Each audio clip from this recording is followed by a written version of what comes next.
This is the boot trunk lining set for the Austin Healey Four-Seater models. That's applicable to the BN4 106, the BT7 3000, the BJ7 3000 and the BJ8 3000. This has been done in Deluxe wool.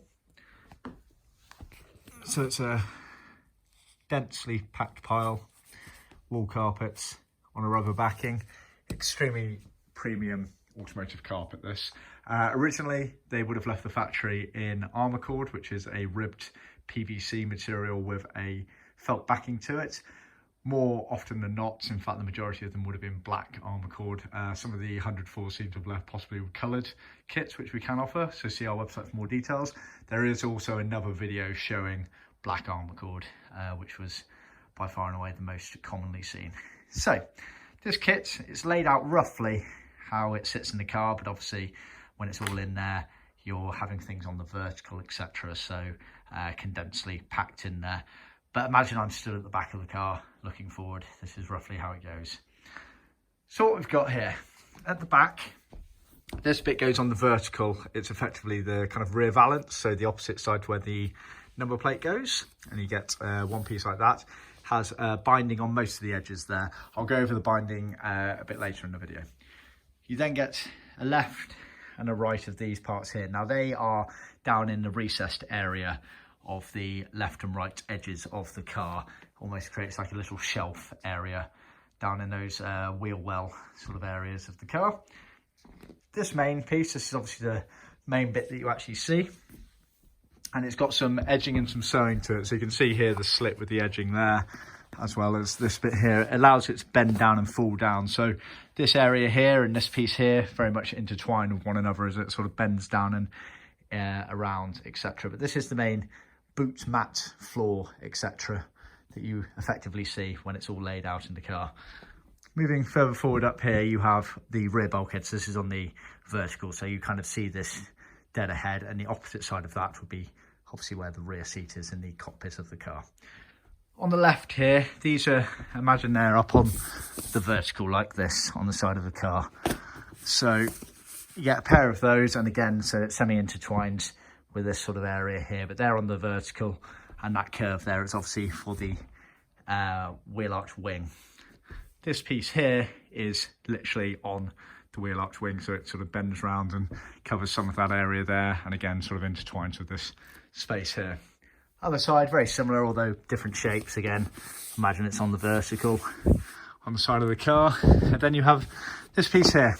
This is the petrol fuel filler millboard. So originally on the cars it was just a black grey millboard. For this kit we've trimmed that in the dark blue wool so that it all ties in. So that's up on the vertical, and it's creased, as you can see here and here, which allow you to fit it into the car and bend it around the fuel pipe that comes down there. And then this piece here is sort of just to the right, so it's semi-hidden by this fuel tank cover, sorry, not fuel tank cover, fuel pipe cover just on the side here. So that's semi-hidden, semi-on show. So that is the kit. Going to the binding, we use a leather cloth binding, which is the original stuff they used. Leather cloth, also known as vinide, is the original materials that they used to edge carpets in this era. It's different to vinyl. Vinyl is what a lot of other companies use out there to edge carpets. Bit fatter, bit bulkier, doesn't look as nice in our opinion. Where possible, which is the majority of the colours that we can do, we use leather cloth to edge our carpets.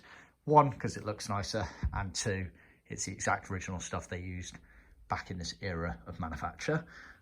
You'll notice obviously not all of the edges have binding on them, and that is deliberate. Essentially, when in the car, no raw edges are normally on show. So for example, this piece here is edged on this main bit, but this adjacent piece here is not edged. And the reason is that when that's in the car, obviously that's on the vertical, that piece, and this is on the flat. That will tuck underneath this, and therefore no raw edges on show, so it looks nice and tidy, but it also allows for a seamless transition between the pieces. So what we've tended to do with a lot of our pieces over the years is we've upgraded them to improve the design. So on certain edges where there isn't any binding, we make the bits ever so slightly bigger, which allow you to tuck underneath to allow that seamless integration between pieces of the kit. It also allows for a bit of movement, shall we say. So as the car's going along and bits and bobs sort of slide around and whatnot, if there is a slight slide and whatnot over time, then it won't affect the fitment because there's a bit of a leeway, shall we say, in between the pieces. So that is your kit effectively. Yeah, see our website for more details on it. It's worth noting as well on these boot trunk kits, unlike the interior of the car where, you know, things were with a pinch of salt made to measure, the boot kits, they never looked particularly pristine and clean. It's a lot of pieces going into a small area.